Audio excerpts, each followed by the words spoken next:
Bienvenue sur notre chaîne, les chemins des 120 ans. Et nous avions dit ça parce que l'homme, selon la parole de Dieu, a un temps qui va vivre sur la terre.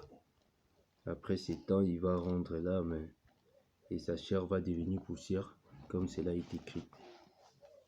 L'homme, tu as été tiré de la poussière, tu retourneras poussière. Maintenant, nous allons commencer notre exhortation sur le livre de Genèse, chapitre 1. Nous allons chercher un peu à comprendre le modèle de la création de l'homme. Après le modèle de la création, nous allons avancer un peu plus loin pour savoir pourquoi l'homme a été créé et quel est le plan architectural de l'homme.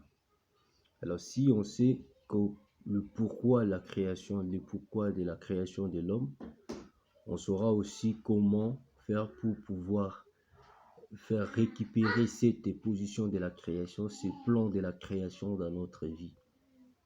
Bien entendu, ce plan ne sera pas récupéré en totalité parce qu'il y a une partie de la chair, une partie qui a été créée, était vouée du péché, mais du moins, l'âme va retourner à sa place.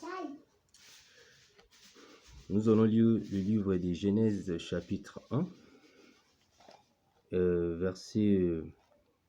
chapitre 1, on commence, la Bible dit, au commencement, Dieu créa les cieux et la terre.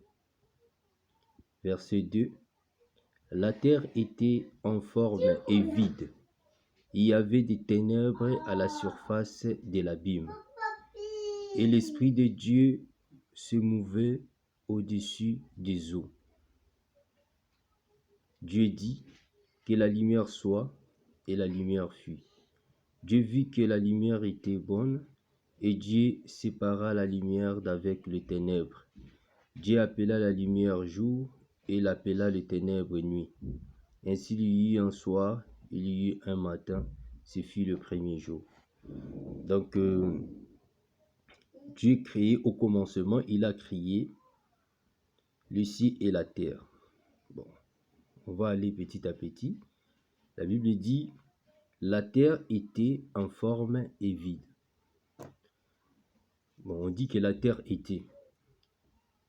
Mais on dit encore que Dieu créa le ciel et la terre était en forme et vide. C'est comme si dans ce passage, ça ne nous révèle pas, si on suit le contexte, ça ne nous révèle pas que la terre a été créée. La terre était. Mais certainement, la terre a été créée. Mais comment la terre a été créée? Parce que la Bible dit toutes choses ont été créées par elle. Par elle, c'est quoi? C'est la parole. C'est-à-dire, et la terre qui était en forme était créée par Dieu. Mais comment Dieu peut créer une terre qui est informe et vide? Or, la Bible dit tout ce qu'il fait est bon. Tout ce qu'il avait créé était bon. Mais comment est-ce qu'il peut créer une terre qui est en forme et vide? Bien entendu, on va comprendre par là que l'informité de la terre, c'était pas par rapport à sa nature de la création, mais l'informité de la terre, c'était par rapport à l'habitation. Parce que le moment où Dieu a pris la pensée de pouvoir organiser la terre, pour que la terre puisse avoir un état qui va recevoir les habitants, qui va recevoir les choses qui vont résider dessus. Et c'est le moment-là, la terre a été appelée en forme et vide. Pourquoi? Parce que la terre qui est mélangée avec de l'eau, la terre dont il y a l'abîme de la surface, la terre dont il n'y a pas une organisation, ça ne peut pas recevoir une vie, soit une vie matérielle ou une vie même spirituelle. Alors c'est pour cela qu'on avait appelé la terre informe et vide par rapport à l'habitation, par rapport à la pensée de l'habitation. Alors, ici, nous voyons la terre cosmique. on parle de la terre cosmique. Mais lorsque nous entrons un peu plus loin, parce que normalement la Bible dit, les Écritures doivent enseigner, instruire et doivent corriger. C'est-à-dire toutes les Écritures doivent enseigner, même s'il y a un petit morceau, mais ça doit nécessairement enseigner. Alors, lorsqu'on dit la terre était informe et vide, cela nous réfère parce que la Bible dit que la terre était informe et vide. Cela nous fait comprendre que la terre, c'est l'homme. Parce que l'homme a été créé par la poussière de la terre. La terre, c'est l'homme. Lorsqu'on dit l'homme était informe et vide, c'est-à-dire que l'Esprit de Dieu mouvait au-dessus. C'est-à-dire que l'homme, lorsqu'il n'avait pas la parole, il était informe et vide. L'homme qui est la terre, lorsqu'il n'a pas la parole, il devient informe et vide. La chair qui n'a pas la parole, dont l'Esprit de Dieu fait que mouver dessus, et c'est une chair qui est informe et vide. L'apôtre Paul est en train de parler concernant les désirs de la chair et les désirs de l'esprit. Il a dit, marchez selon l'esprit, vous n'accomplirez pas les désirs de la chair. Alors, lorsqu'il dit marcher selon l'esprit, vous n'accomplirez pas les désirs de la chair. Les désirs de la chair sont contraires à ceux de l'esprit. Dans les désirs de la chair, il y a des comportements qui font que l'homme puisse être en forme. Il y a le calomnie, il y a l'ivrognerie, il y a l'impudicité, il y a l'adultère, il y a l'ingrat, déloyaux, il y a beaucoup de choses qui se résident dans la chair, qui fait l'informité de la chair. Alors, lorsque l'homme il veut vivre selon la chair, selon la terre, qui est informe et vide, il va accomplir tous les désirs de la chair. Maintenant, lorsque l'homme veut vivre selon les désirs de l'esprit, la patience, la douceur, la bénignité, tous les désirs de l'esprit, lorsque l'homme cherche maintenant à vivre selon ses désirs, automatiquement sa chair va prendre la forme. C'est pour cela l'apôtre Paul fait la différence entre l'homme animal et l'homme spirituel. L'homme animal ne perçoit pas les choses de Dieu parce qu'il est informe et vide. Mais l'homme spirituel, il perçoit les choses de Dieu. Pourquoi? Parce qu'il a le fruit de l'esprit en lui. C'est pour cela, ici on dit la terre était informe et vide. Au moment où l'esprit de Dieu n'a pas encore pénétré la terre reste informe et vide. Au moment où l'Esprit de Dieu ne prend pas le contrôle de la terre, qui est la chair, qui est notre chair est informe et vide. Parce que la Bible dit en réalité en l'homme, c'est l'Esprit. Alors, lorsque l'Esprit de Dieu opère, il travaille dans notre vie, notre chair va extérioriser les comportements dignes de la repentance. C'est-à-dire qu'il va refléter le statut parfait de Jésus-Christ. Alors, pour refléter le statut parfait de Jésus-Christ, il faut nécessairement que l'Esprit de Dieu puisse pénétrer la vie, la terre, puisse pénétrer notre chair. Et que l'Esprit de Dieu puisse prendre le contrôle tout autour de notre chair. Ainsi donc, lorsque tu vas marcher, ils vont dire, nous n'avons jamais vu un homme qui parlait comme cet homme. Ainsi donc, lorsque tu vas marcher, les gens ils vont dire, celui-ci vraiment, il était avec Christ.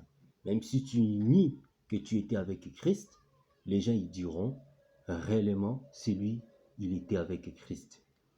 Lorsque tu marches, les gens ils vont voir le comportement de la parole. Les gens ils vont voir que réellement ta vie reflète la parole parce que tu quittes l'état de l'informité au moment où la chair dominait, mais tu rentres au moment où dans les temps où l'Esprit de Dieu a pénétré la chair, et c'est le moment où tu continues à vivre la pensée de Dieu en toi. Et en bref, je voulais dire que nous, les enfants de Dieu, nous ne sommes pas informes et vides, mais nous sommes des gens que nous avions reçu l'Esprit de Dieu. La Bible dit, lorsque l'Esprit de Dieu viendra, c'est que le Père a promis, il vous convaincra concernant le péché, la justice et le jugement. C'est-à-dire, celui dont l'Esprit de Dieu a pénétré sa chair, a pénétré son corps, il est convaincu concernant le péché, la justice et le jugement. Il observe la parole de Dieu. Il observe son comportement. Il détecte les comportements anormaux qui cherchent à détruire son âme. Il est en train d'observer. S'il mange, il sait que est-ce que je mange, c'est par rapport aux Écritures. S'il travaille, il dit la manière dont je travaille, c'est par rapport aux Écritures. S'il chante ici, est-ce que le modèle dont je suis en train de chanter, c'est en conformité avec les Écritures? Il prête un peu l'attention aux Écritures. Il cherche un peu à chercher à être en parfaite collaboration avec les Écritures. Mais ce n'est pas une personne qui se plonge dans le mal, qui se plonge dans le péché. Mais c'est une personne qui a la volonté de pouvoir obéir à la parole de Dieu. Lorsque quelqu'un a la volonté, il peut broncher, la Bible dit, nous bronchons d'une manière ou d'une autre. Il peut tomber, mais il peut relever. Mais celui qui n'a pas l'intérêt de pouvoir observer la parole de Dieu, lorsqu'il tombe, il n'a pas envie de se relever, il prend plaisir plus de tomber que de se relever. Alors, nous allons comprendre que lorsque quelqu'un a reçu Jésus dans sa vie, il ne vit pas dans le péché, mais il peut tomber, mais il ne vit pas dans le péché. Ce qui est plus important, Dieu regarde la volonté que l'homme a par rapport à sa parole. Dieu regarde la volonté que l'homme a par rapport aux Écritures. Est-ce qu'il a la volonté vraiment de suivre Dieu? Lorsque les gens ils ont ramené une femme qui avait commis l'adultère, Dieu a dit, qui n'a pas commis le péché entre vous? Qu'il a su soulève la main et jette la pierre sur la femme. La Bible dit, Jésus a dit que, femme, les gens ne t'ont pas condamné, moi je ne te condamne pas, vas-y et ne pêche pas. C'est-à-dire que un homme de Dieu, un enfant de Dieu ne pêche pas. Mais il peut tomber dans le péché. Le fait de tomber dans le péché, ce n'est pas le fait d'être pécheur. Un pécheur, c'est lui qui en âme et conscience, il se plonge dans le péché, dans le vol, dans l'adultère, dans l'ivrognerie, dans tout ce qui est mauvais. C'est un pécheur. Mais c'est lui qui prend la décision tout le temps, chaque matin dans sa vie, chaque jour dans sa vie. Il dit, Seigneur, je vais marcher avec toi, je ne veux pas vivre dans le mal. Il est conscient de chercher une vie de la sainteté. Celui-là ne pêche pas. Ça peut arriver, il tombe dans le péché, mais il ne pêche pas. Mais les gens qui s'engagent de commettre le péché, de vivre dans le péché, ce sont des gens qui sont informes et vides, dont la parole de Dieu, dont l'Esprit de Dieu n'a pas encore pénétré. C'est pour cela qu'ils ne sont jamais convaincus concernant le péché, la justice et le jugement. Pour être convaincus de ce genre de choses, il faudra nécessairement que l'Esprit de Dieu puisse pénétrer au sein du ténèbre de ta vie. Là où il y a le ténèbre, et la lumière de Dieu, lui. La Bible dit la lumière de Dieu, lui, dans les ténèbres ne l'ont point reçu. Et maintenant, dans cet extrait du verset, nous avions appris l'informité de la terre. On a bien expliqué que la terre, c'est la chair de l'homme. La terre est informe et lorsque l'Esprit de Dieu n'a pas pénétré dans la terre, c'est là où il devient informe. C'est l'Esprit de Dieu qui vient convaincre l'homme concernant le péché, la justice et le jugement. Celui dont l'Esprit de Dieu a pénétré, il va chercher à observer la parole de Dieu, il va chercher à marcher selon la parole de Dieu. Il va prêter attention sur les Écritures, il ne va pas profiter du péché, il ne va pas profiter de la grâce pour commettre des délits, pour commettre les péchés. Parce qu'il y a des gens qui disent que la grâce de Dieu est là, il faut que je mange, je vole, il faut que je fasse ça, il faut que je fasse ça parce que la grâce de Dieu est là. La grâce de Dieu n'amène pas quelqu'un à commettre les délits, le péché, mais la grâce de Dieu ramène quelqu'un à pouvoir, c'est pouvoir donner sa vie au Seigneur. La grâce de Dieu ramène la repentance dans la vie de quelqu'un. Lorsqu'il tombe, il dit Seigneur, pardonne-moi, je prends la décision de pouvoir marcher avec toi. Je confesse et je délaisse mes péchés. Je veux vivre avec toi, je veux marcher avec toi. La grâce de Dieu nous ramène la justice, la fidélité, l'amour dans notre vie. Au nom de Jésus-Christ. Que Dieu vous bénisse et à la prochaine, nous allons plus parler en profondeur. Merci.